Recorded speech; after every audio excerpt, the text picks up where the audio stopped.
It is the drive with WD and Dez right here on Tobacco Road Sports Radio. Whether you're watching on the YouTube, on the X, we appreciate that.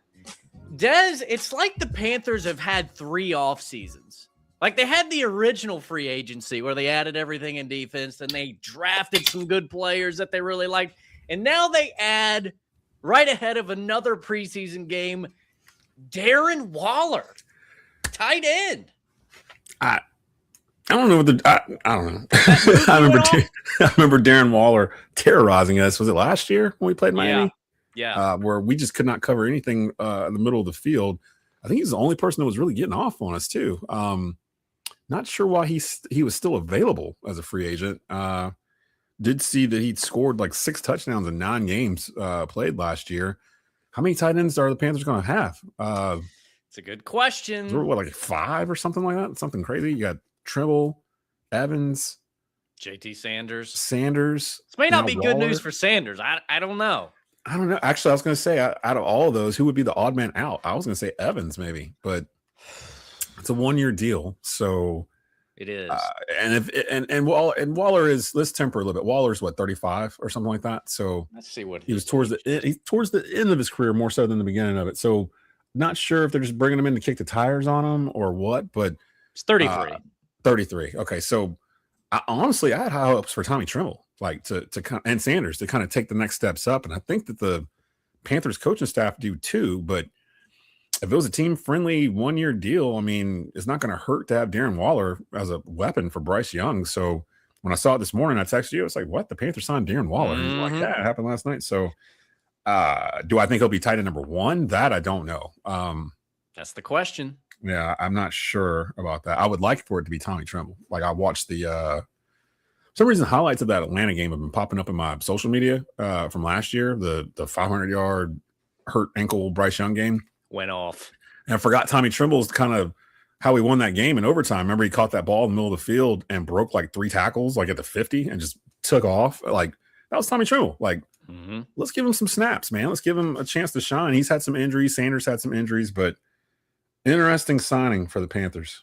Yeah, we'll dive a little further into that move here in just a minute. We'll have some sound from Dave Canales on that. But I actually want to get to something here at the top that's a little bit more your bag, because, I mean, we've got a loaded high school football slate on Tobacco Road Sports Radio.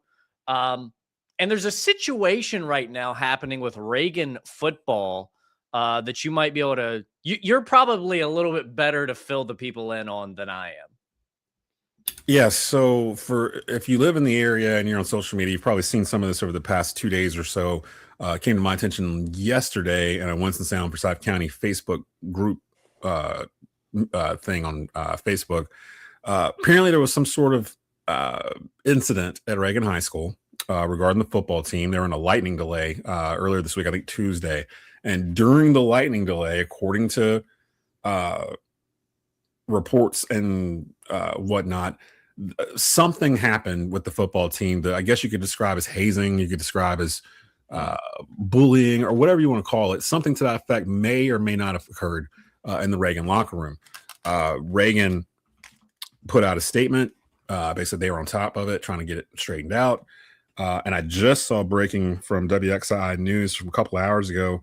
The Forsyth County Sheriff's Office is saying that no parents or students want to press charges regarding the incident in the locker room. No charges will be filed after the incident, the Forsyth County Sheriff's Office says. So I wanted to bring this up at the beginning of this episode because, Tobacco Road, we say we are the largest provider of high school sports in the Triad, and that is true. We're going to have over 40-plus high school football games alone starting next Friday. And actually one of them is Mount Tabor or Reagan visiting Mount Tabor. That's our WTOP game of the week to start off the season.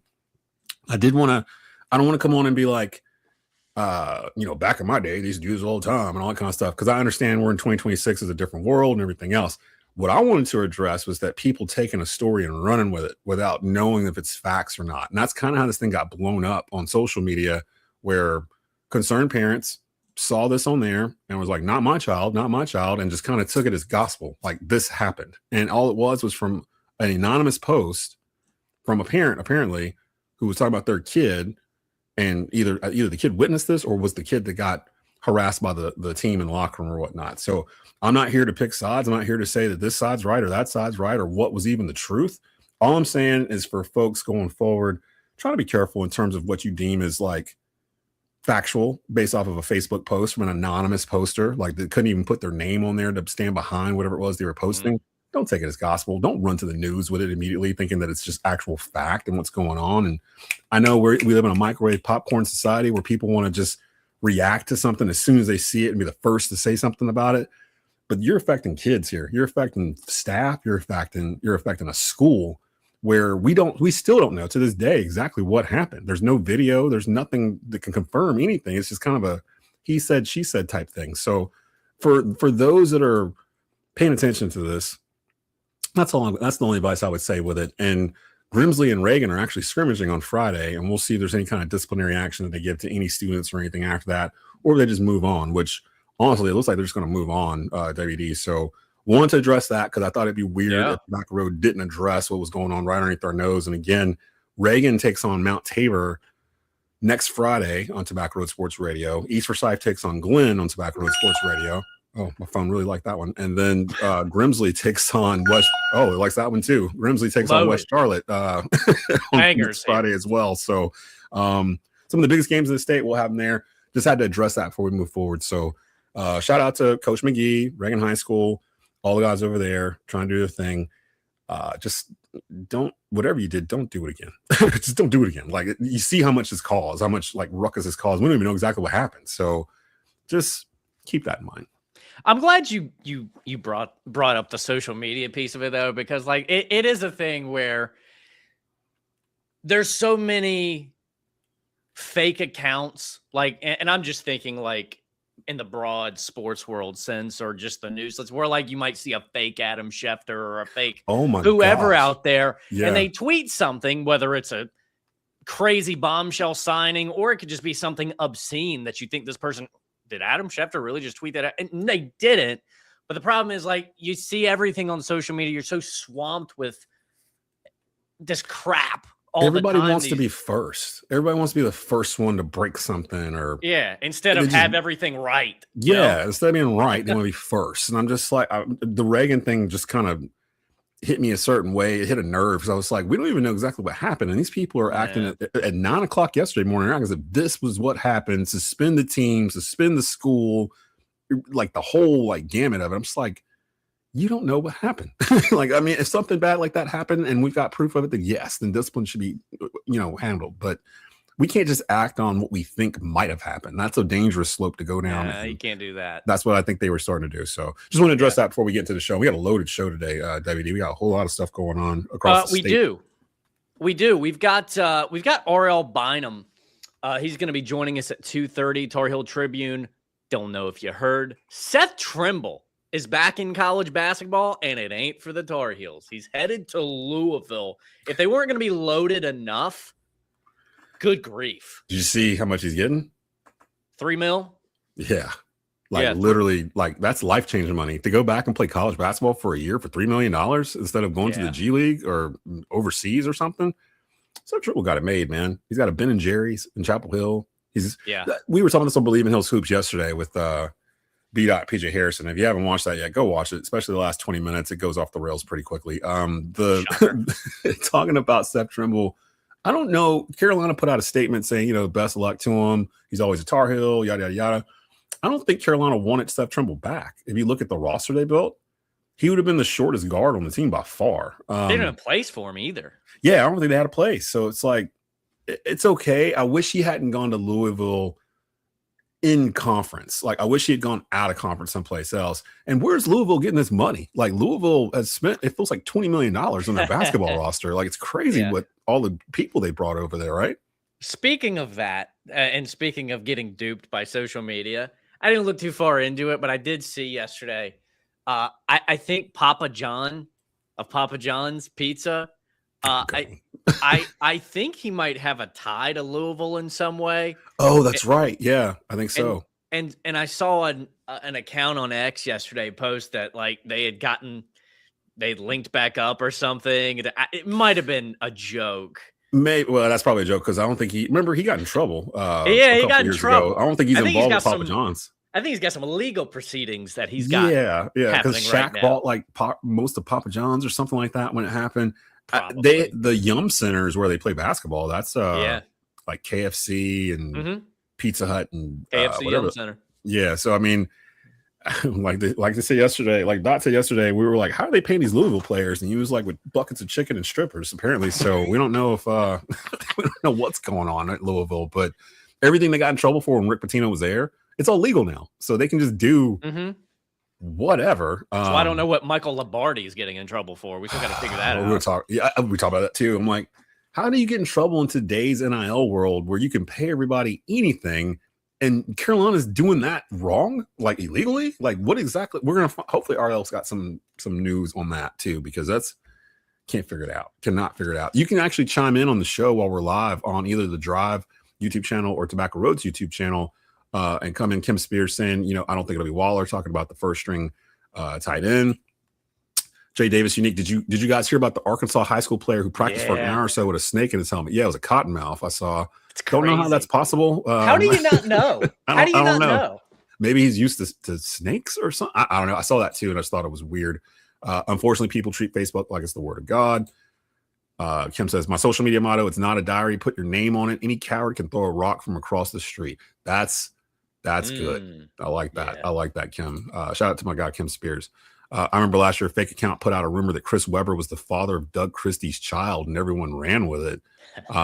So yeah, just like I said, if it's on social media, it does not mean it's the truth. Doesn't mean it's gospel. Let due diligence play out and go from there. But yeah, it's just so. Where are we heading to from this? From out of that, we got a lot today. WD, we got Panther news, we got Hornet news, we got RL Bynum at 2:30. Ben Troupe, former NFL tight end Ben Troupe, and friend of the program. He's the co-host of Winning the Division. It's an NFL Roundtable podcast with Ryan Smith on the Keep Pounding podcast network. He'll be on at 2:45. So yeah, we got a lot to get to here. So let's actually hear from Dave Canales. We'll get to that Charlotte Hornets news here in just a second before we get to RL Bynum. But Dave Canales out at practice today was meeting with reporters, taking some questions. And here he was actually talking about, shout out to Vashti Hurt of Carolina Blitz. She asked the question. We need to get her on soon. Yeah, we do. And Sheena. She asked what went into the decision. And here was Dave Canales. I mean, just watching him over the years, he had a fantastic game here when they came last season and made some big plays against us. Again, just on brand with Dan and I, just looking for ways to challenge our roster, challenge our rooms, bring different types of talent into the rooms to really challenge the group and see what we have there. And we felt like it was a good fit. There was a lot of conversations back and forth about, just the vision and the group that he's coming into. It is true. He only had one touchdown, but Darren Waller, he had just gotten back going into the Carolina game. He had played 2 games. He played one against the Jets. That was his first game back last year before Carolina. He had 2 touchdowns in that game. And then when they came to Charlotte, and I was there for this, we actually have this highlight. Here was Darren Waller getting into the end zone, courtesy of Eric Collins on the call. Oh my gosh! Hold on, let me make sure this is right. Here we go. Tunga Bailoa got his man, touchdown Waller! Oh, happy days are here again for Miami. Can we please get Eric Collins on Yes, I was about to say, can we show some love for Eric Collins? He's not a national treasure, but he should be. He's a statewide treasure. We're going to figure out a way to get Eric Collins on the show because I want to talk to him. I want to talk to him, see how he does some of this stuff here. We need to, because, one of the complaints that I've heard people have about Eric Collins is that he's like too excited, but that's, to me, that's what I love about him. That's the essence right there. He can make a preseason game feel like game 7 of an NBA final. He's the best in the business. I love his energy. It's infectious. It's one of the things that I am going to miss is him calling LaMelo Ball's like crazy one-legged threes. just freaking How out. do you do? Yeah, all that stuff. Yeah, I mean, yeah. I'm gonna miss that. I've told it's going to be a different vibe for the Hornets this year, but it's okay.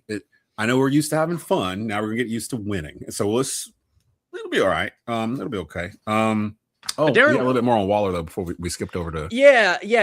So looking at his total numbers in that game, so that was the one touchdown. He had 78 yards, 5 targets, couple of receptions, or 5 receptions, 5 targets against us last year. I feel like he caught like for 300 yards in that game. It was all first half too. I remember we just couldn't figure out how to stop him. And then Jerry Ebro, bless his heart, 78 yards. Yeah, they kind of shut him down in the second half. So I mean, I forgot Eric Collins even called that game. That was a great game to watch too. It was. He got into the end zone 6 times last year. Had 283 yards total on 24 receptions. So, I mean, I personally think he is going to be tight end 1. That's just me. I think going into this offseason, if you recall, Dez, tight end was a little bit of, along with the defense, which they got figured out. I feel like tight end was another position that people had a lot of questions about just because, JT Sanders got hurt at the end of the year and you don't know if Mitchell Evans is going to be it or not. I feel like tight end, I don't know that the Panthers have had a solid, dependable difference maker tight end since Greg Olsen. I don't know that they have. Because, I mean, it's been kind of plug and play. They kind of neglected the position for a couple of years under Matt Rule and then Frank Wright. They didn't really make a concentrated effort to fill that role. Feels like it was really towards the end of Frank Wright going to Dave Canales where they really were like, okay, let's get some tight ends in here. And now you've got an abundance of tight ends.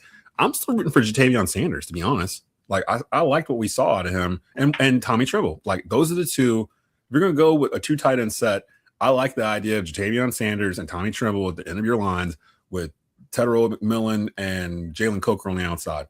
That sounds like a lot of fun, to me. So if Darren Waller can give us some stuff that we weren't going to get from those other guys, then fine, sign me up. But if it's just a replication of what they were already doing, I don't know how it helps other than pushing the young guys to actually take that starting role. You know what I mean? It feels like they're all Canales, Morgan, Brant Tillis. It's all about competition, which I love, competition at every spot. And if that's the case and that's what they're doing, then cool. Because I still haven't seen what exactly Waller signed for 1 year. But I don't know if we have that information yet. 1 year deal, like you mentioned. Not 100% sure about that. By the way, do you remember Hayden Hurst? Speaking of Frank Reich's tight end, that was a disaster. They traded for him, right? And they bring him in, and then it just didn't. He couldn't even stay on the field. It felt like. So, no, he had some. I think he had some concussion issues. So I think you're right. Yeah, right there at the very end. It's I really don't think they've had I mean, Greg Olsen's one of a kind anyway. So it's just it's tough to replace something like that. And they've struggled to do it. So we'll see how this worked out. And by the way, if you were curious about Darren Waller's reaction to this last night, he's already in good spirits. He's not in Charlotte yet. Report is he's going to be here next week, but he's already in good spirits. He's got the Carolina fever. This was his Instagram story last night. Nothing else needs to be said, but Petey Pablo. Yeah, I was gonna throw some Petey Pablo up as a song, but I don't have it loaded. So, I mean, that's just. I love that. That's ready. Great. He's ready. Come on in, man. We want winners. We want winners, and if you're gonna come in here and try to win some games, then we're all for it. Do you remember when Darren he had a rap song? Darren Waller? He had a rap song. He got ripped for it. Because you remember, he used to date Kelsey Plum, the WNBA player. You familiar with her? Yeah. They used to date. Yeah.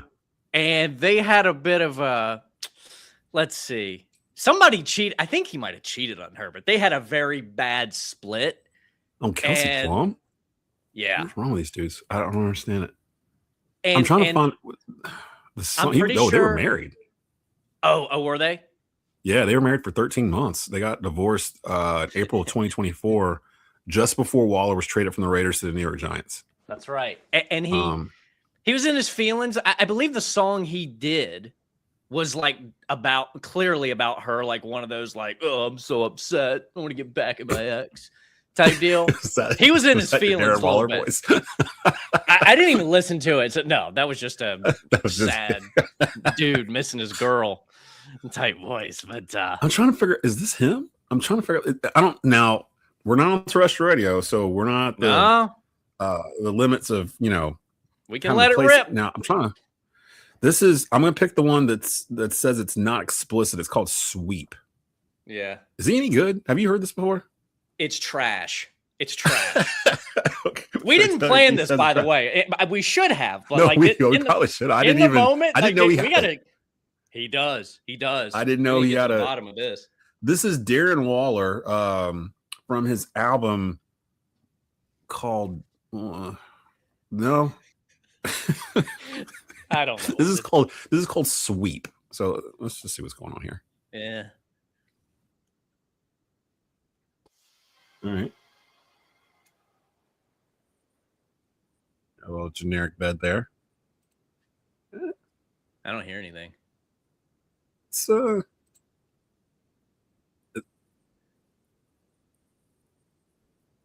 I don't hear anything. Yeah. Just take my word for it. Trash. It's trash. It's not good. Everybody just go watch it. Go look it up, and you'll understand why the entire internet was laughing at him. You'll get it. That's our new tight end, by the way. That's he was in his feelings. It sounds like welcome Darren Waller to the Carolina Panthers. Yeah. Yeah, glad to have you on board, buddy. That's it. He sounds like somebody else. I can't put in my mind. I don't know. Maybe all that stuff sounds the same to me now. But you know what? I feel like that's what a lot of these. I mean, shout out to Miles Bridges. He actually puts out some decent stuff. I actually heard some of his stuff is okay. What's his name? Dame Lillard. He's pretty. Dame good. Actually is not bad. I still think the best NBA NFL rapper is Shaquille O'Neal. Oh yeah, it's got to be Shaq, right? He's the only one that went platinum. Like, so I remember I was in like the 8th grade when Shaq was a rookie. So when he came out, he was the first person we ever saw that came out and was as popular as Jordan. He had a record deal, like he was in movies and all this other stuff. And Shaq could rap. He could actually rap. So you're like, oh, he can rap. He's really low volume, but you can understand what he's saying and everything. Is Shaq the greatest sports rapper of all time? Probably. I think so. Probably. I think Kobe even put out an album. Is that right? I think so. I think he put out an album his rookie year or second year or something like that. But I mean, I think Kobe was, yeah. I feel like to your point, I feel like what a lot of these athletes do is like they've got these rappers in their head that like they listen to and they try to like emulate it. Yeah, Kim Spears, he's enjoying this. I think an updated version of Deion Sanders. Deion went bad. Deion went bad. Deion was good. Yeah, Deion was actually pretty good. Like he had MC Hammer in his video. Like, I mean, show me the Monday. Yeah. Oh, you know it. Yeah, I know. He was pretty good. Hold on, wait a minute. Kennedy Meeks put out a rap album. That's right, he did. He did. We got to ask RL Bynum about that because if anybody would know, it'd be RL. I totally ask RL about that rap album. I don't know if that's his bag or not, but Yeah, Kennedy Meeks did. It's a thing. These athletes, they get the glitz and the glamour, and they get around these rappers. I'm like, yeah, I could do that. I could do that. And then the rappers always think they're athletes. So like that's how you got like MTV Rock and Jock back in the day and all that kind of stuff. So J. Cole kind of which he actually can hook a ball a little bit. Yeah, he can ball a little bit. Yeah.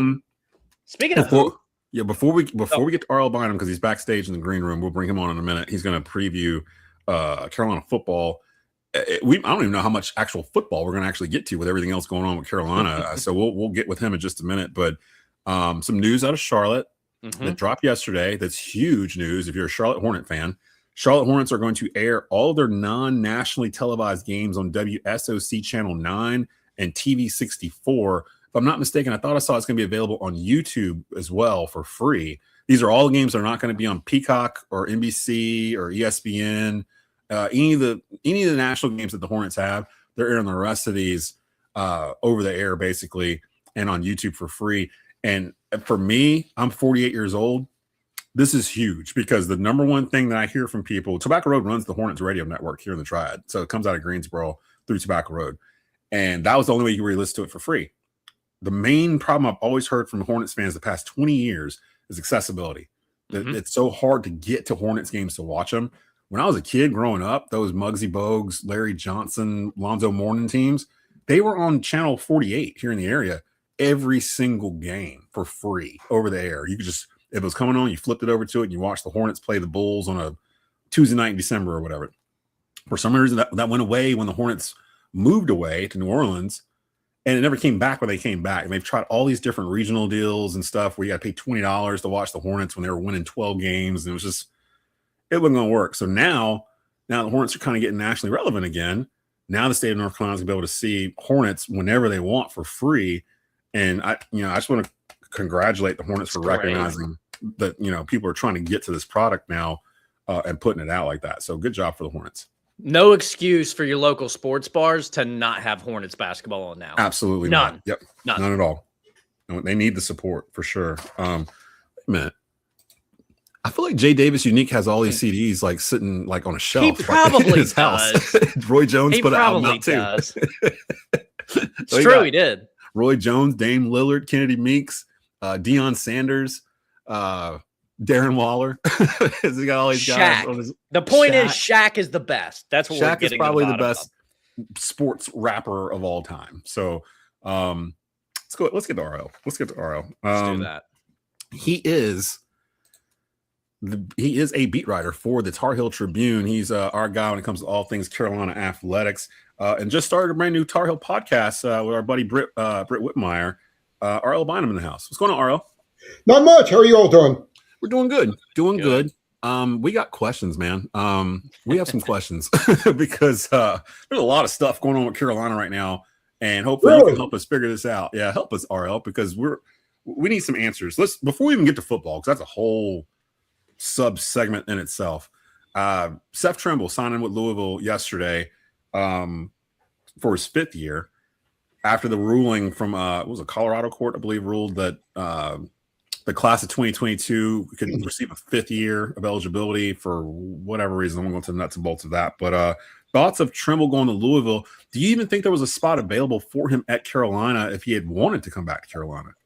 Well, it's just an unfortunate timeline because Carolina had already got the commitment from Angelo Brizzi. They had one spot left. They needed a physical center, so they got Cameron Finns. They didn't need another guard. I'm confident if the court ruling happened before the Brizzi commitment that Seth Trimble would be back with the Tar Heels. He'll be back at the Smith Center, but in a Louisville uniform, which is crazy. Yeah, I don't think we like that. Yeah, you have to wonder if Hubert Davis was still the coach. He'd probably fight to get him there. But really, Carolina's collection of centers were all a little bit wiry, probably would have gotten beaten up. They needed a physical guy. They needed a guy like Finns. And the backcourt depth was pretty big. But, yeah, it's unfortunate.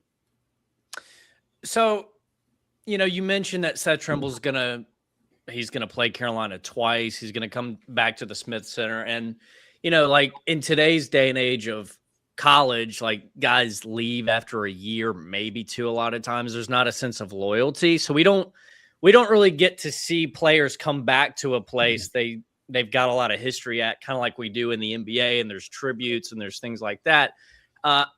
For a guy like Seth Trimble that had so much invested there, how emotional do you think that's going to be for him coming back to the Smith Center this year?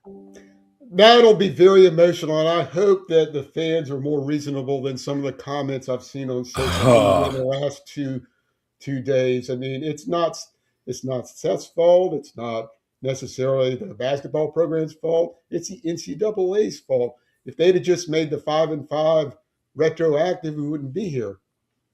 But yeah, it's gonna be hard, and I guess I'm remembering Seth Trimble in the NBA Summer League blocking a shot of a former Carolina guy. So yeah, we got a little taste of that already. Now, so far, looking ahead to the new roster, Who's somebody that's really stuck out to you? So, because that's one of the things I've been trying to figure out. It's like, who is the dude going to be on this Carolina team? Because, Henry Vessar, there was a time where they thought they might be able to get him back. That didn't happen. He would have probably been the answer. Who do you kind of view as that dude, that main star on this coming team?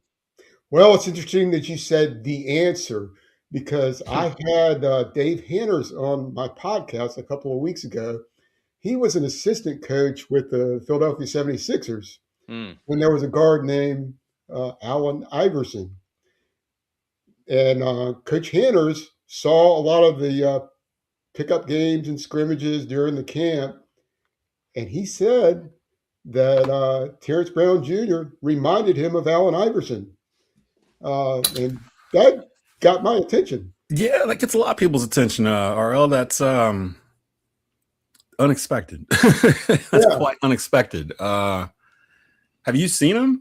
Have you seen him yet? Like, in any of these live practices? No, I don't let the press into that stuff. Okay, I didn't think they were. Yeah, I've just seen highlights. He's going to be the most ball dominant guard that Carolina's had since Cole Anthony. But I think as far as the playmaking, a lot of that may be coming from Neo Abdallas, who they got from Virginia Tech. And they have them listed at 6'9", but I don't think Neo showed nearly what he's capable of during his season with the Hokies, and he's going to be huge as well. Matt Abel, I don't think he saw. I mean, he never started for NC State. He's a very good perimeter shooter. He didn't get as much of a chance over at State. He's going to get it at Carolina. And Matt Abel actually was almost leaving for the NBA. According to a lot of reports, he was actually kind of grading towards a first-round pick and then decided to come back. So it's crazy looking at this team, how many names I'm looking at. I'm like, that guy might go to the league. That guy might go to the league. And we're used, honestly, it's weird. The past 6 or 7 years where it's been like maybe one guy or maybe two guys on Carolina's roster. We're like, yeah, that guy probably can go to the league or he'll be a first-round pick. I'm sitting there looking at this roster and I'm like, first of all, they're big as hell.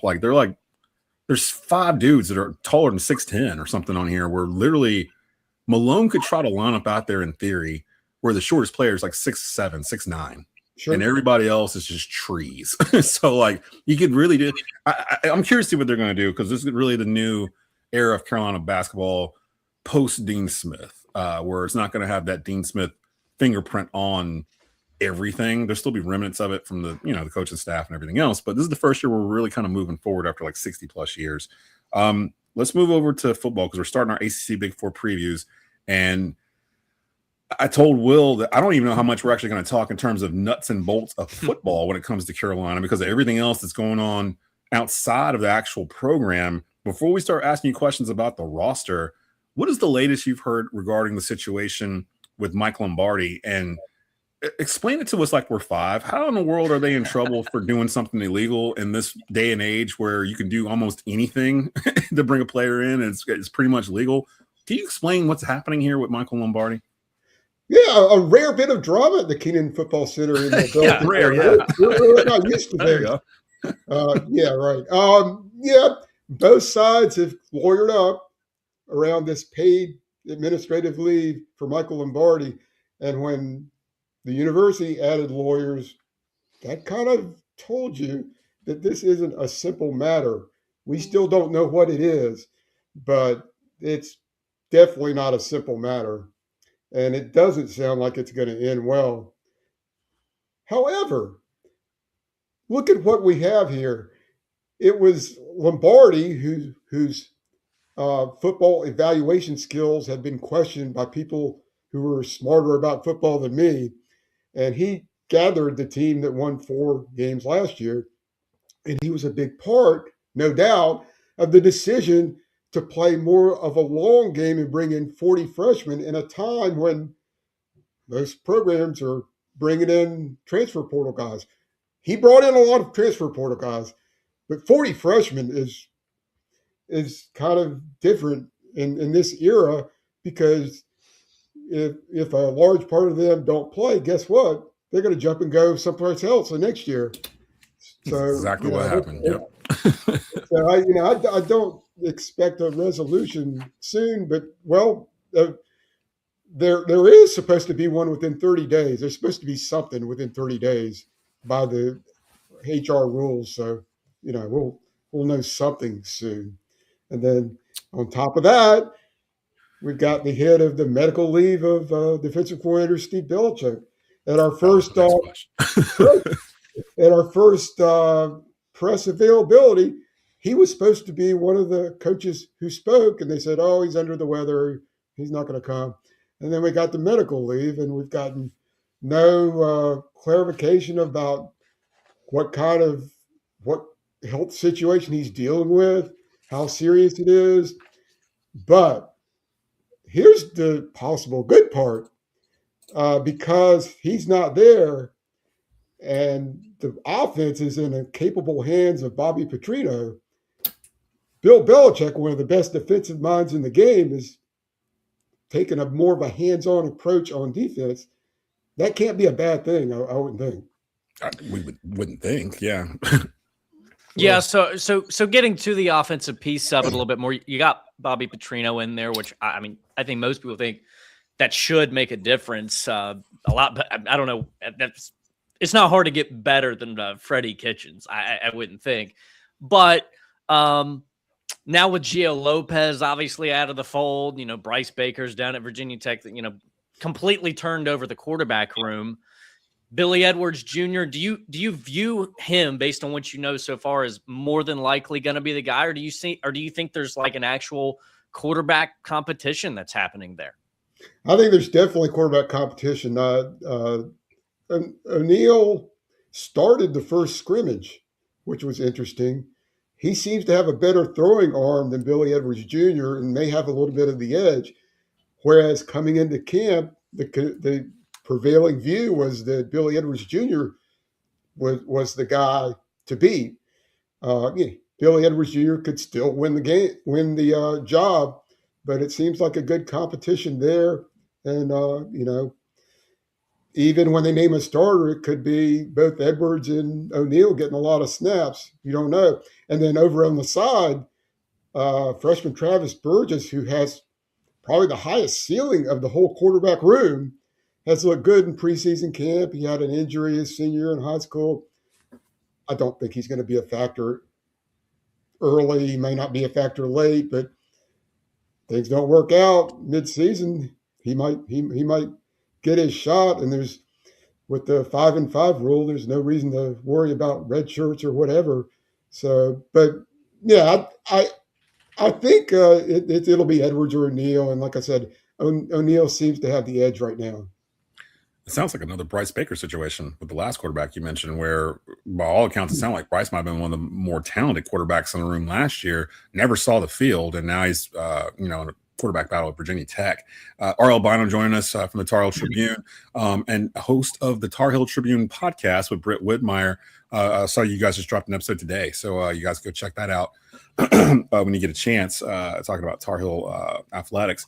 Going back to the temperature in the building, has this affected the players at all? Everything, this outside stuff that's swirling around, it's been going for 2 years now, like going all the way back to Jordan Hudson around this time last year. Like, it's always been something else besides the football team.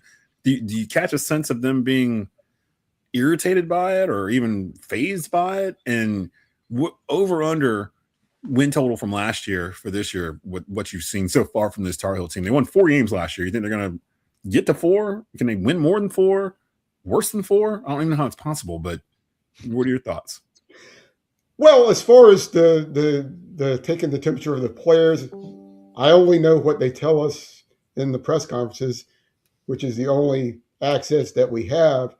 And they've all said positive things. They've said that the way that Bill Belichick is portrayed outside of the program isn't the same as inside the program. One of the players said there was one time last season when everybody was saying that he's not even there. He was off doing stuff, and he was standing right next to him when he was reading that on social media. So who knows who's right? But and they may be painting a picture that's better than what is there. But they're saying the right things, so we'll see what happens. As far as over under on wins, it's really really hard. I mean, they figure to be better than last season, but given the schedule being a lot more challenging, there could be a vast improvement on the level of competitiveness from last season, and that still might not be enough for a bowl berth or a winning season. I mean, you got to play Notre Dame, you got to play at Clemson. Mm-hmm. My goodness, it's a very tough schedule. I mean, in last season, you remember there were a couple of fumbles at the goal line that if they don't happen, they probably get 2 more wins, and Virginia they might win. They might get to a bowl game. So they need to eliminate those bad mistakes, and hopefully a Bobby Petrino offense will be better. I mean, you talked about Freddie Kitchens. I mean, last season you had a running quarterback in Gio Lopez who rarely ran. And then when he struggled, the only way he came off the field is when he got hurt.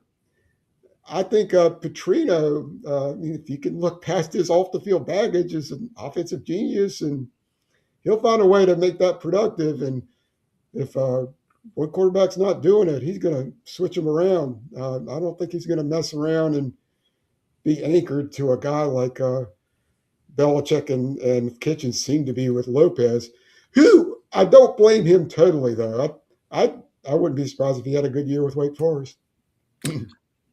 Yeah, and we'll have Connor O'Neill be on to help preview Wake Forest and Duke, I believe, coming up like next week. I believe he'll be back on, so we'll have him there for that too. Before we get you out of here, RL, real quick, do you think Bill Belichick will be the head coach of the North Carolina Tar Heels next season, 2027? If I had to guess, I'd say no, but you never know. He's going to have to show. He's going to have to show tangible progress, and that doesn't just mean, as he often says, stacking days. Stacking days is not going to impress the donors. Wins are going to impress the donors. Whenever you ask him what success looks like, he's never going to give you, making a bowl or winning 6 games. He's just going to say stacking days. Well, that it's going to take a tangible progress. I mean, if they win 5 games and play Clemson or Notre Dame competitively, there's a chance. But there are so many donors, I think, and fans who are ready to move on. And Carolina has already made a big financial commitment to the program, such that if they move on from Bill Belichick, the next guy coming in will be able to take advantage of that and run with it.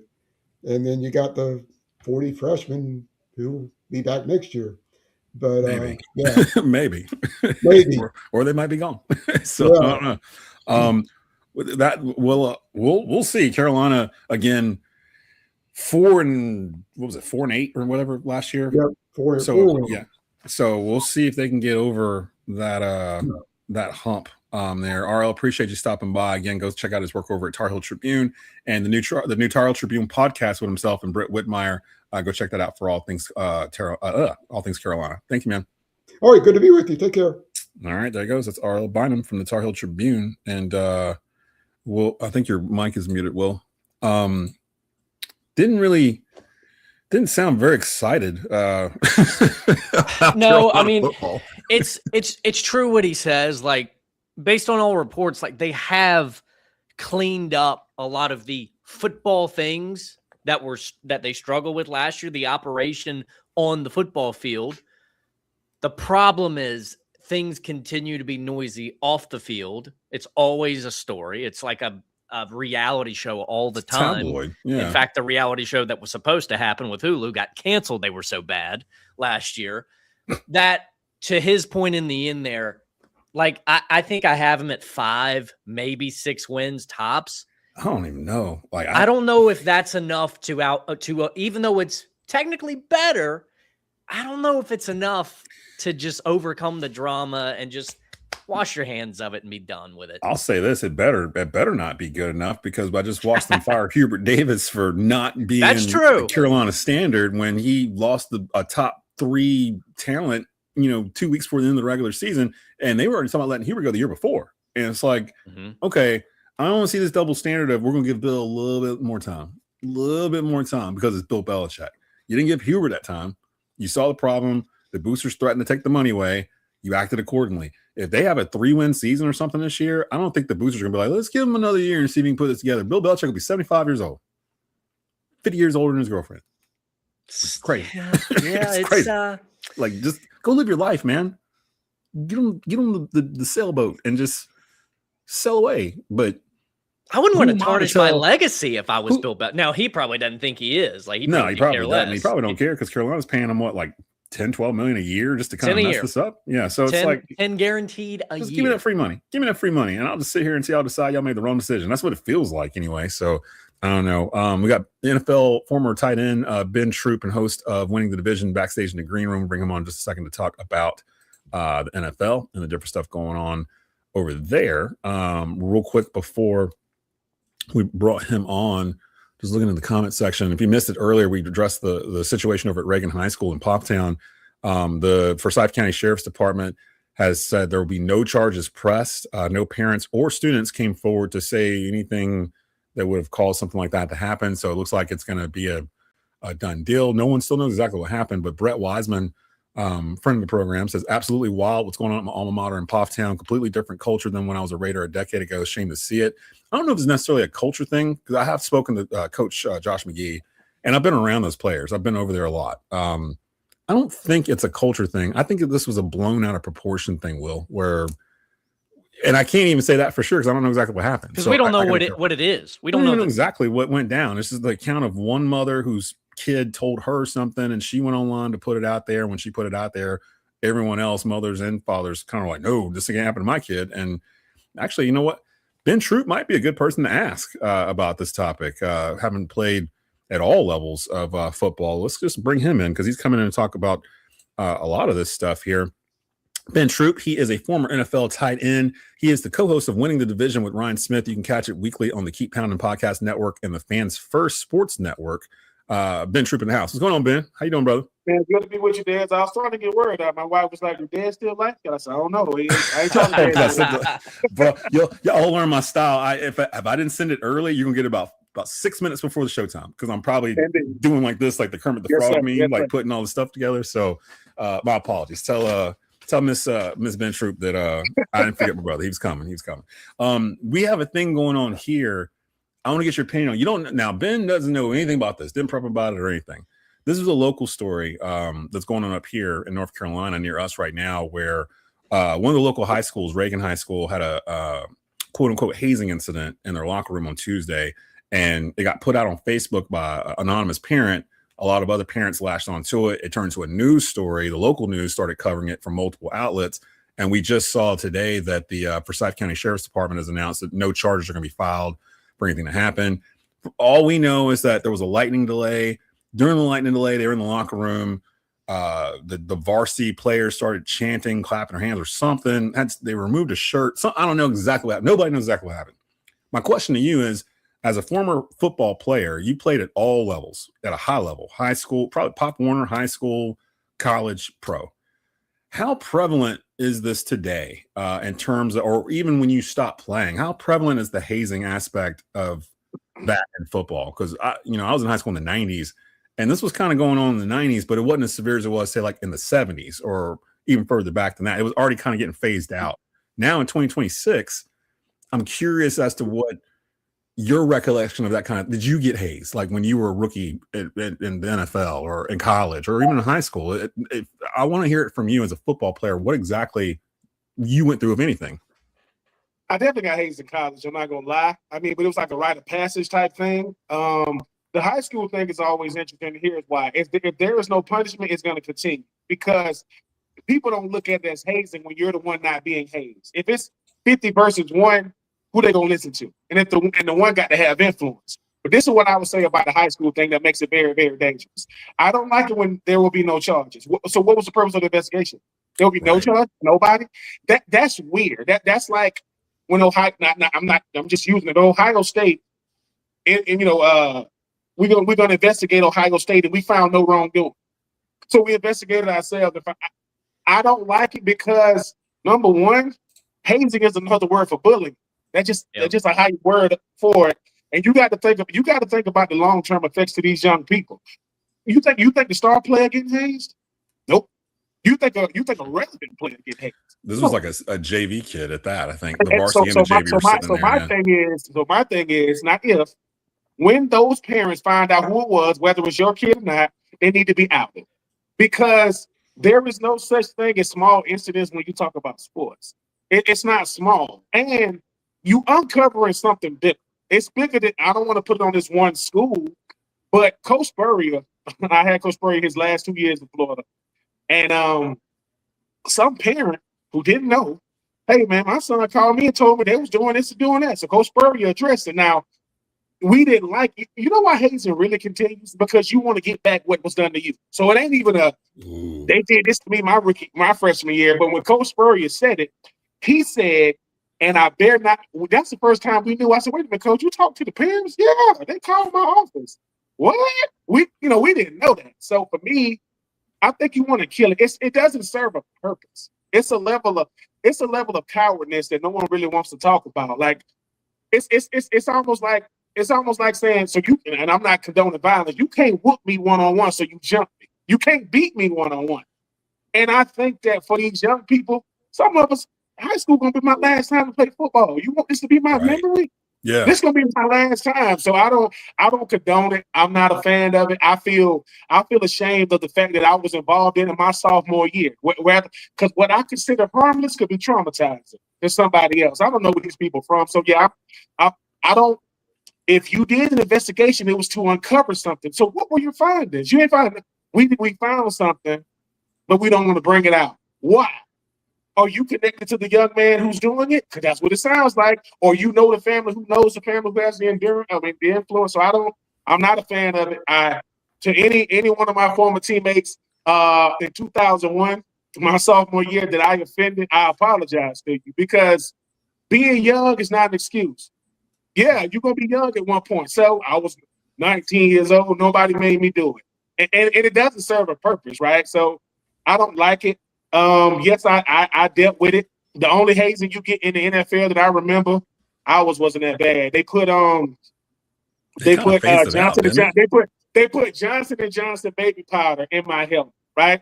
And I had an interview, and I stuck the helmet on so I could smell powder, but I could smell powder, but I couldn't see it. So see, that's jokey. That's fun type stuff. Back when we did interviews, so I'm doing my interview, and all my teammates coming up to me. And I get home, you want to run home and see yourself on the news. And I'm like, what the? Bro, I can see this long white streak. You know what I'm saying? But at the same time, listen, hazing that's rooted in, I'm just welcoming you to the squad, is far different than traumatized.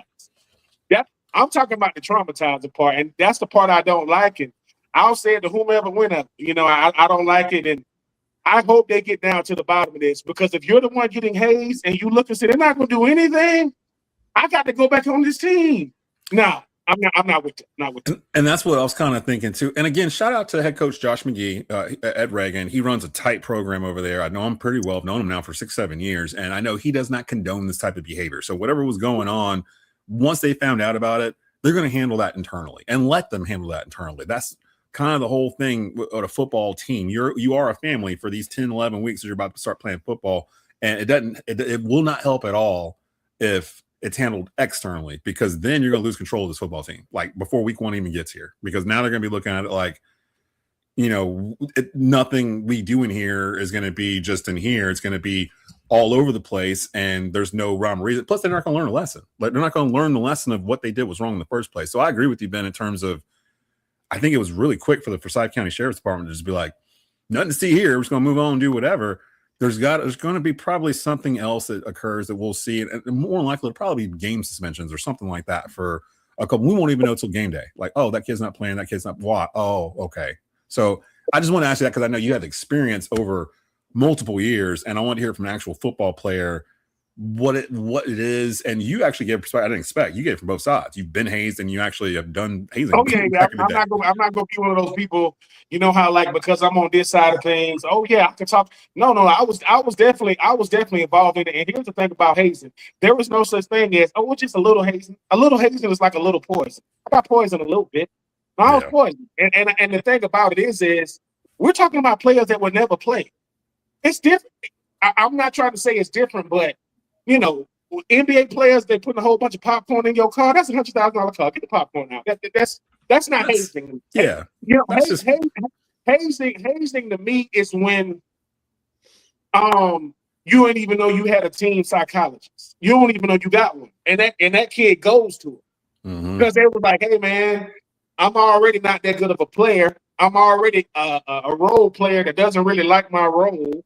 And now I got the best, and if it's the best player on the team, hazing, kick them off. And I mean it. If it's the best player doing it, it has to be a harsh punishment because if that player stands next to the head coach and says, I'm sorry, that ain't gonna do it. No, because it's something deeper. I think it's something deeper than football itself. And so, look, my son plays football. My nephew plays football. My other nephew goes to Kennesaw State. Football is a very, very difficult sport to play. It is very demanding. It is very stressful. Now I got to deal with, I'm going to let everybody else go shower first because I don't want to be in the locker room with my teammates, or I don't want to. And if you've never been bullied, I'm trying to tell you, it's a different type word. Hazing is another word for it. And I hope they do handle it internally. I'm not coming down on football players. Hazing ain't got to do with football. I mean, that's like, listen. If you've ever gone to somebody's house and they was cooking a meal for you and you brought your own seasoning, they're gonna say, What you bring your own seasoning over here for? I know what I'm doing. No, I like paprika in mine. But when I eat at your house, bring the paprika. We don't need nothing extra. They need to handle it. And I think there's, the main thing is you got to let these young men know you can't do that. Because guess what? Yeah. You think it'll stop in football? They'll go to some job. And man, we used to hate they're going to get beat up. It's going to get bad. Oh. And I'm talking about the behavior and the mindset more than the action itself. I think you got to kill that. I think those are the hardest things to do. Well, we're going to move into the NFL and get into some of the questions there. We'll go ahead with we'll end it with the Panthers Bill stuff. But I wanted to kind of get into the Cleveland Browns quarterback situation with you because it sounds like, there's a real competition heating up right now between Deshaun Watson and Shedeur Sanders. Some people feel like, Shedeur's not getting a fair shot. Why are we, but you owe Deshaun Watson all this money. Where do you kind of stand on what's happening in the Cleveland quarterback situation? I would say that Shedeur Sanders is showing you what the importance of a good quarterback does for a team, both internally and nationally. Deshaun Watson is only in this conversation because of the money. Now, I get it. That's a lot of money to give a guy who's going to have on a ball cap on Sundays. But I look at it like this. Have the Cleveland Browns missed on a quarterback before? I think they've done it before. I think they've whiffed before. And here's the thing. Do I want to be relevant because I got a good quarterback, or do I want to be relevant because he's not the guy in who everybody wants? Shedeur, from what I hear, looks really, really good. This is how good Shedeur is. Does Dylan Gabriel even play for the Browns anymore? You don't hear from Dylan Gabriel. Nothing. He got drafted in a third rounder. Is almost irrelevant in year 2, and it's not his fault. It is nothing of his doing. I think if you are the Cleveland Browns, if you're going all in for this 2027 rookie class that's going to be coming in, this 2027 Golden Goose quarterback class is coming in, you go with Deshaun Watson. If you think you got your quarterback of the future, which is hard to come by, I think you go with Shedeur. Listen, there are a lot of things. If Deshaun Watson still got some football left in him, somebody can pick him up. Somebody will get him. And that's a lot of money to say thank you. I mean, Deshaun will be like, dang, really? Y'all gonna let me go? That's a lot of money to say, hey, man, we got to move on. I still don't understand how Deshaun Watson got the money that he got. Ski mask. Ski mask. But, He put a ski mask on and basically robbed the Cleveland Browns because he ain't played but what, like 10 games on his whole contract? And here's the thing about Deshaun. You haven't seen Deshaun in a while. I think Deshaun may have played 16 games total since he's been in Cleveland. For people thinking, hey, he gonna get back to that old Deshaun. That was 2019. That was pre-COVID. I just don't see it. That was pre-COVID. Last time we saw Deshaun Watson and thought he was a top 10 quarterback, COVID did not exist. Yeah. Like, it was pre-COVID world, 2019. Like, it feels like a decade ago. Almost is a decade ago now. So, like, I don't know what they're doing. I don't know what it does because I think I heard that that he's actually going to start. I think first tonight, preseason game. Yeah. So he's going to start, and then Shador's going to start game 2. And I'm like, I don't know if that really helps them at all, starting Watson, because he's not going to be your starter unless Shador gets hurt, right? Like, I can't see a world where they're going to put Watson out there unless he's just completely blowing him away in practice, which I don't think he's doing. Let's move over to another situation in Minnesota. Quarterback Kyler Murray has been named the starter for the Minnesota Vikings, pushing J.J. McCarthy to second string. And I didn't know it until Dan Orlovsky was going through some stats this morning on First Take, where he was like, wide receivers that are open at least 1 yard, J.J. McCarthy ranked dead last in the league in terms of completion percentage. Ones that were 5 yards away from anybody in cover, so basically just wide open, nobody out there, McCarthy ranked dead last in completion percentage. 10 yards, dead last. So, like, he can't hit these guys if they were the side of a barn for some reason. So it shouldn't be much of a surprise that Kyler Murray became the starter. What are your thoughts of him playing in this Minnesota offense, who just 2 years ago was 14-3 underneath Sam Darnold, who came out of Carolina and did something with them? Do you think that Kyler Murray can have a similar type of turnaround with the Vikings? If he can't, he might be fighting for his NFL life. With an offense like this, you don't get to hide, right? I mean, you could do a lot worse. When you look at Justin Jefferson, Addison, you talk about Hockenson, he has everything. I think the thing about J.J. McCarthy, you would think that 2 years in the NFL, he would understand the business by now. Like, you got hurt your first year. Sam Darnold was the worst thing could have ever happened to McCarthy, because look what he did in the offense. Then he wins a Super Bowl the next year. Justin Jefferson doesn't mind telling you who he wants, right? He don't mind coming out saying it. I think the thing about Kyler Murray is this. Kyler Murray has never been a bad quarterback. He's just never been a great. He's been good. He hasn't been great. I think what they want out of a guy like Kyler Murray is, look, I want you to look consistent the first 8-9 games, and I don't want you to tail off, because he'll tail off the second half of the season. And I like Kyler Murray in his offense. I think he has a running element. He's always been sharp with the football. Is Kyler Murray a good player on a bad team? Can he be a good player to elevate an already good team? This team is good with Kyler Murray on it. Can they be great? Because Taylor Williams has made this entire division really, really different. You know what Detroit expect from them. You know what Green Bay. Now Chicago is good. So they didn't bring him over here to be competing for fourth in that division. They didn't bring him over here for that. We'll see what happens. I just think Kyler Murray is he's very, very intriguing, because, rookie of the year, touchdown to interception ratio is really, really good. But that win-loss, that's the thing that scares you. And hey, could he have that Sam Darnold, Baker Mayfield? I was in the wrong situation. Put me in the right situation. Because if Kyler Murray, if they hit lightning in the bottle with him, that NFC could be dangerous, because they don't have a lot of flaws. On that Harrison Smith not being back there, safety going to be different. He was there for so freaking long. Now he's gone. But I like this Minnesota Vikings team. I think Kyler Murray going to be a nice addition.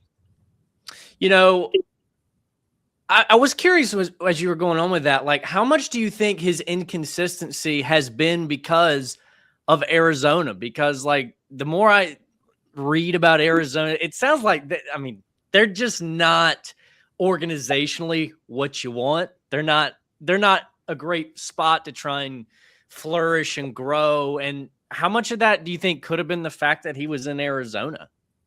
I definitely put it on Arizona. I hate to say this, but Arizona and Cleveland, it's not that different. People act like it is, but it's not. It's really not, right? It's really not. And I mean that respect, because here's the thing. The last time Arizona was relevant, Kurt Warner was the quarterback, right? Mm-hmm. Not Matt Leinart, right? And obviously, Larry Fitzgerald was a touchdown away from helping them win a Super Bowl. It wasn't a lot in between those things. And And I think for a guy like Kyler Murray, he gets a fresh start, right? It's almost like, all right, we're going to erase what has happened. But he is who he is, regardless of what team he's on. The things that Kyler Murray does that scare you is he carries the football like a loaf of bread. He does things. Kyler Murray, in my opinion, he doesn't have an in-between. He's either really, really good or he's not. And I think to play quarterback, you got to have that healthy in-between balance. You have to learn how to be, when I'm bad, I'm not awful. And when I'm good, I can be really good. I think he can, this team gonna elevate. If you can't find a way to get the ball to Justin Jefferson, I'm sorry, man. You can't find a way to get him the ball. And then you got Jordan Anderson as number 2. I'm just saying, it's Kyler Murray got the, I'm not gonna lie. Here's my bias. I thought that they were gonna trade for Anthony Richardson. I really, because the head coach likes Anthony Richardson. But behind the scenes, he was like, dude, I need a guy that I can just put into this offense, not a guy I got to develop. You don't got to develop Kyler Murray. So but to answer your question, I do think the inconsistency with Arizona as an organization, not just as an offense, it kind of hurt Kyler Murray. But when you get stability, when you get talent, when you get weapons, in a division that matters, can you be? Because I don't even know why I would rank him. I mean, I would rank him right now. He's the 4th best quarterback in that division. I wouldn't put him over Goff. I wouldn't put him over Williams. I wouldn't put him, over those guys. So, in my opinion, can you be ranked 4th but not finish 4th? You rank 4th as quarterback, but could you not finish 4th? We'll see. He kind of has the same trajectory as Bryce Young in a weird way in terms of similar stature, Heisman Trophy winner, a lot of stuff piled on top of him at the very beginning. But they're starting to. It feels like they're starting to go like this in terms of their path. And I wanted to get the Panthers Bills before we got you out of here because they do play Saturday at 1:00 here in the area. I believe it's on CBS or WFMY. It's a 1:00 game. I think, don't quote me on it, but I think you'll be able to watch the replay on NFL Network, which is now inside the ESPN Unlimited app because ESPN owns NFL Network. They merged or something happened. So you should be able to watch it then. I'm going to be at a family reunion, so I'm not going to be able to watch the game Saturday. I'm hoping to be able to watch it later on in the evening. But give me your number one storyline coming out of that Panthers Bill or going into that Panthers Bill preseason game where head coach Dave Canales already said the starters are going to play about 15, 20 snaps for the Panthers. We expect to see Josh Allen, friend of ours, DJ Moore, and a lot of others for a Bills team that many people are picking to make it to the Super Bowl finally this year underneath Allen.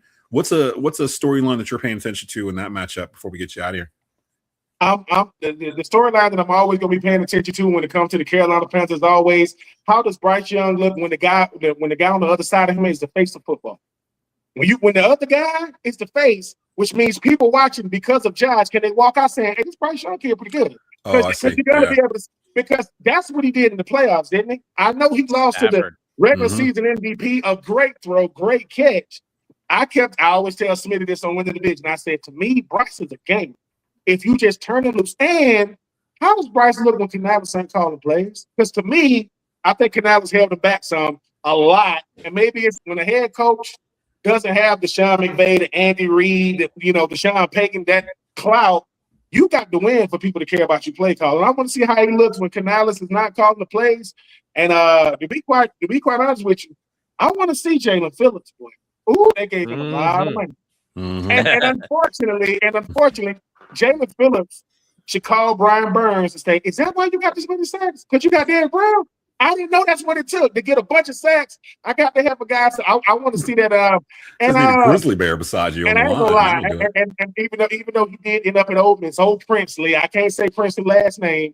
I can't even say it. Dez has been teaching me. I've learned some random person in the comment section taught me Uman. Now I can't do it on the spot. Umami yelling. And the young rookie out of Texas A&M, Lee, his uncle, his uncle Daryl, me and him went to college together in 2000. Yeah, so that younger trying to make me root for the. I can root for him. I can't root for. I love you, youngin. I can't root for the Panthers because I'm a Falcons guy, but I will be watching him. But I'm every time Bryce Young plays, I want to see Bryce make a play that people go, oh, that's why. Because I don't think him and CJ Stroud are in a similar situation. Because in my opinion, Dez, will you tell me if Bryce Young is the starting quarterback for the Houston Texans in 2025, he's a Super Bowl champion. To me, if he's on that, because he ain't gonna mess it up. So, and that's another story for another day. But and obviously with the Bills, I mean, are the Bills good for TV or are they good for the league? And what I mean by that is, they're gonna get a lot of eyes, but is a guy like Josh Allen, is he Jim Kelly 2.0? Is he good but not good enough to win? And that's not his fault. And to the Bills fan base, if y'all really thinking about not putting no OJ Simpson stuff in the new stadium, why? I think that kind of stuff is nuts. I knew you were going to end this on some kind of controversy.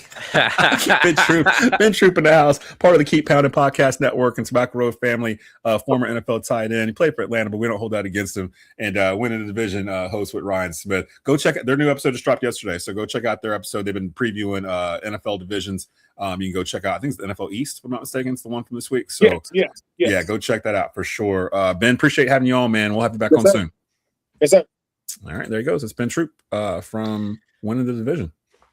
Let's do this for today's 2-minute drill, because yesterday we all got a little bit older yesterday. Russell Westbrook decided he was going to call it a career.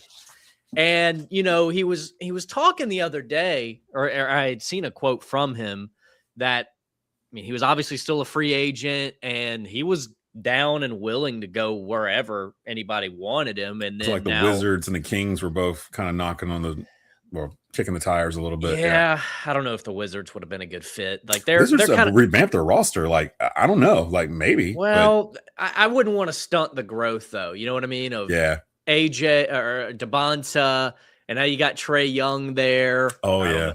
Who knows how long AD is going to be there? But he never won a title. He had a couple of opportunities, mainly with OKC, but that dude was a triple-double machine. There was a stretch in the mid-2010s where that dude was just must-see TV. Like when the Thunder were on, even when KD was gone. Yeah, after KD was gone and Harden was gone and Surge was gone, it was just him. It was just Westbrook, and it was his MVP year, wasn't it? Yeah. Because wasn't the Thunder, weren't they almost a 500 team that year? If I remember correctly, they weren't top of the league or anything. When he won the MVPs, because he was averaging a triple-double for the season, and no one had done it since Oscar Robertson. I want to say that team just snuck into the playoffs, like right around 500 or whatever year it was he won the MVP. 47 and 35. Yeah, so they were towards the bottom of the West, but he was averaging a triple-double. It hadn't happened in 50 years or something weird like that. Where would you rank Russell Westbrook in terms of point guards of all time? Was he in your top 5, top 10? Because I heard Kendrick Perkins doing this morning on ESPN. I think he had him in there along with Magic. He had Steph Curry number 1, which I thought was interesting. He had Magic at 2. He had Oscar Robertson in there. I think he had Russell Westbrook in there, and he had John Stockton. No. He did not have Chris Paul. Where not in his top 5. He had Isaiah Thomas. I'm sorry. So it was Curry, Magic, Isaiah Thomas, John Stockton, and I think Oscar Robertson were the 5 that he had in his top 5 of all time. But even in that, what I just said, there's a mixture of pure point guard and combo point guard. He's got to be top 10. He is top 10 of all time. Can I name 10 point guards before I get to Russell Westbrook?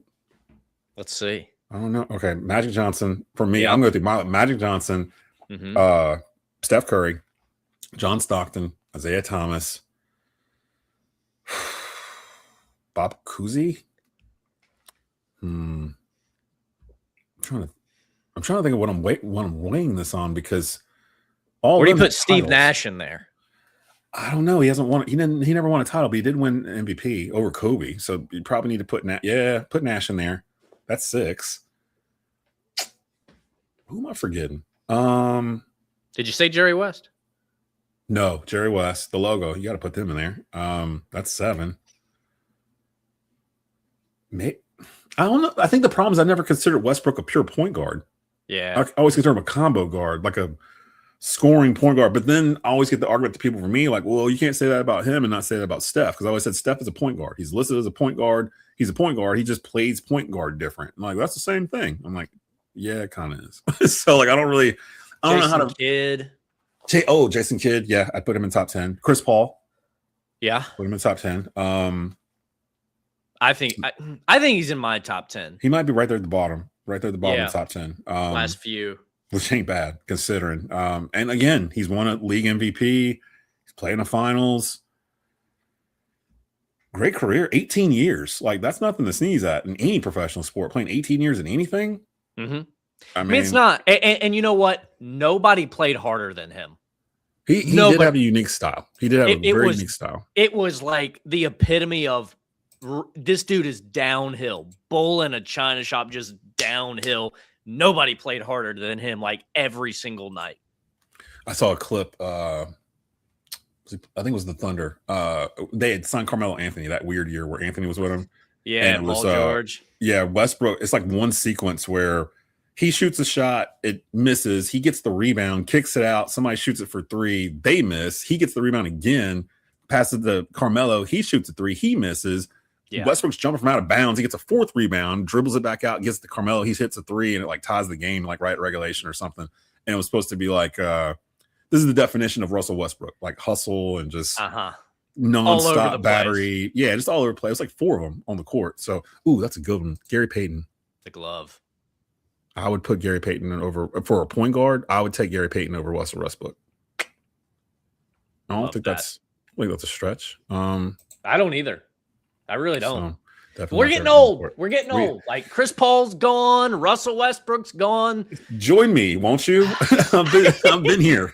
I've been here for a while. Please come on in here and join me. Yeah, LeBron's got a few more. This generation's starting to retire. Like this is the Chris Paul, Russell Westbrook, Carmelo Anthony. Steph still got a while. I think Steph's got about another 2-3 years. LeBron probably got, Lord knows, who knows, another maybe 2-3. Who knows with LeBron? LeBron might play till he's 50. Nah, I think he's gonna do the 2 years on this contract, play 25 years, win a chip with Philly, and get out. That would be it, because then that would put him at ring 5. That puts him a different seat in the room, in the table. That puts him with Kobe and Magic and Kareem. Like that's a whole. Now you can talk. If he does that and he wins 4 rings on 4 different teams in 25 years, and he's the leading scorer in NBA history, and he's gonna be top 5 in assists and steals and blocks and all this other stuff.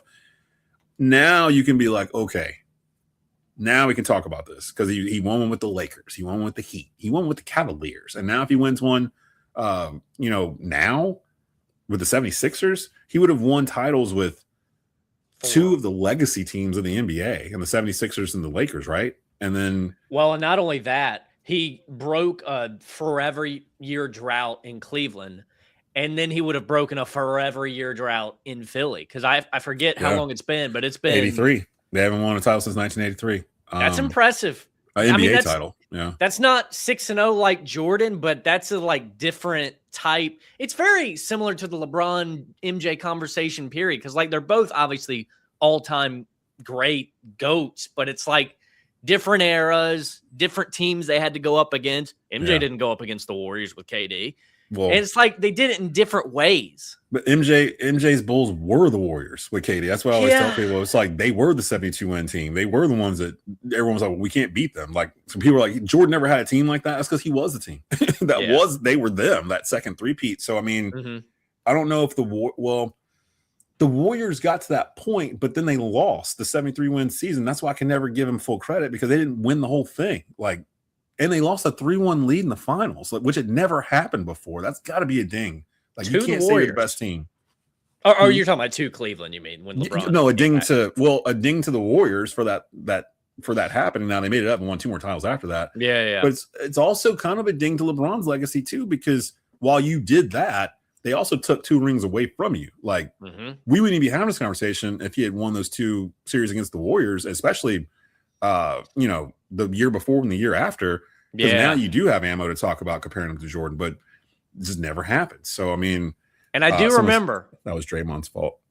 Yeah, remember he kicked LeBron, hit LeBron the mommy daddy button. Yeah, and then they suspended him. It is true. I mean, LeBron, that first year in Cleveland, don't forget Kevin Love hurt, Kyrie Irving hurt. It was him and Matthew Dellavedova Yeah. against that Warriors team. Yeah. And they hung around. They gave him a little trouble, but yeah, I forgot Matthew Hung around. Dellavedova. I wonder where he is now. Delhi. Delhi. LeBron, I'll give LeBron credit for that. He has dragged some corpses to the NBA finals like over his career. Like some of these teams he got there with, I'm like, how in the world did he get there with Boobie Gibson being his second leading scorer? And I don't know. Ilgauskas. Yeah. Ilgauskas was his main center for a while in Cleveland. I don't know, but it'll be fun to see that. But in terms of Westbrook, shout out to him for a great career. It does kind of feel like the end of an era with him gone. The only people left are Steph and LeBron, really, and Durant. Yeah, Harden's still out there. Kyrie's still around. Yeah, I put Kyrie in that generation. Harden is still playing. It's crazy to me that you're seeing all these players make it to year 18, 19, 20, 21, when I don't remember players making it that far. Jordan played 13 and he retired twice. So, I mean, I wonder if that's just style of play. Well, now they don't play every game and load management. They don't play back-to-backs and stuff, where those guys in the 80s, they wanted to play every game. So, and they rarely got hurt, it felt like. Has SGA passed Westbrook? No. How many MVPs does SGA have? One? He's led the league in scoring like the past 3 years. I think he's just got one. Because he didn't win it this year. Oh, he did win it this year, didn't he? Or was that one of the ones where he didn't because he didn't play enough games? Who was the MVP of the NBA this year? Wemby, right? Wemby wasn't the MVP. No. He won Defensive Player of the Year. I think SGA did. If anyone in the comment section knows, because we just are having brain farts over here, who won the NBA MVP last year? Because I'm trying to remember who it was. He won it. I think it was SGA. Yeah, he won it back-to-back years. I think he surpassed Westbrook. And he's got a ring. And the title, yeah. Let me not get sentimental. He's not even 30 yet. Yeah, he's past. Yeah, he's past. He hasn't done the triple-double thing, but overall achievements. Like, I think if you asked him, would you rather have done the triple-double thing or do the win a ring and 2 MVPs and scoring titles? And he probably would take the other one. Yeah, like I'm good with what I got.